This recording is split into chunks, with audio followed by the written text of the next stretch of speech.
Now, if there's one number you need to remember when it comes to being a candidate, it's the number 6. Allow me to explain.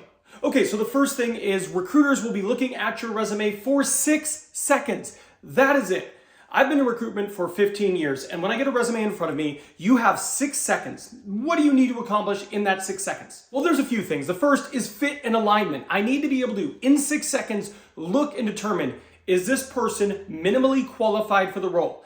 Is it worth investing more time? If in that first 6 seconds you can convince me or any other recruiter that yes, you are a good fit, you're in the realm of being qualified for this role, you've hit the goal. Now, there's a few other things you need to prioritize beyond that, because once people can see, yes, this person's a good fit, well, you've earned yourself another 30 seconds of evaluation. So what needs to happen there, and what can you do to make sure that next 30 seconds is as successful as the first 6? Now, if you want to succeed, it basically comes down to 2 things. This is outside of good formatting, having everything spelled correctly, having everything you need listed there in terms of education, certifications, etc. What you need to do is have impact over assignments. So everybody has responsibilities in their jobs, but if you just list off your responsibilities, it's not super compelling. However, if you can list off the things you are responsible for, but with a corresponding impact, it makes it much more powerful. Instead of responsible for selling, was able to sell $200,000 in excess of goal by doing blank, right? That's just an example, but you get what I'm saying. Having an impact is way more powerful just having a responsibility. The other thing that you need to demonstrate in 30 seconds is the achiever pattern. Now, the achiever pattern basically shows that you're an achiever in your past roles. This can look like being promoted in previous roles. This can look at being on the honor roll or, cum laude or whatever. I was never that, as you could probably guess from me struggling to say it. But anything that shows you have achieved. Were you in the President's Club as a top 10% performer? Anything like that. Recruiters look for those things. They're trained to look for them. Because when you go and you try to sell a candidate to a hiring manager, being able to say, well, this person was in the President's Club at their last role because they were so effective is really powerful. That's what you need to do. Okay, let's transition into the next 6. So the next 6 is there are 6 most important minutes in an interview that determine, do you get the job or do you not get the job? It's the first 3 minutes and it's the last 3 minutes. Why? Because people tend to make snap judgments on candidates immediately. Now, this is HR people, it's recruiters, it's hiring managers. Within the first 3 minutes, you basically made up your mind. Do you like this person? Could they fit on your team? How do you make sure, as a candidate, those first 6 minutes are great? You need to come in with good, positive, friendly energy. Look people in the eye, good handshake. Sit down, comfortable, relaxed body language, and be prepared to nail a few questions you know are coming. For example, tell me about yourself. You have to be prepared to answer that question.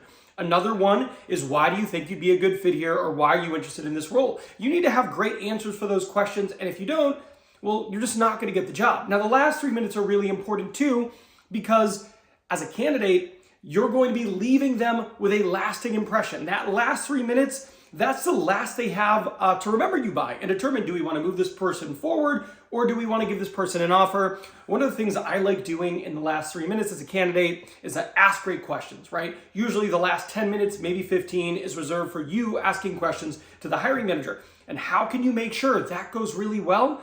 Well, I like to ask great questions, and the last question I ask is, do you have any questions or concerns about my ability to do the job?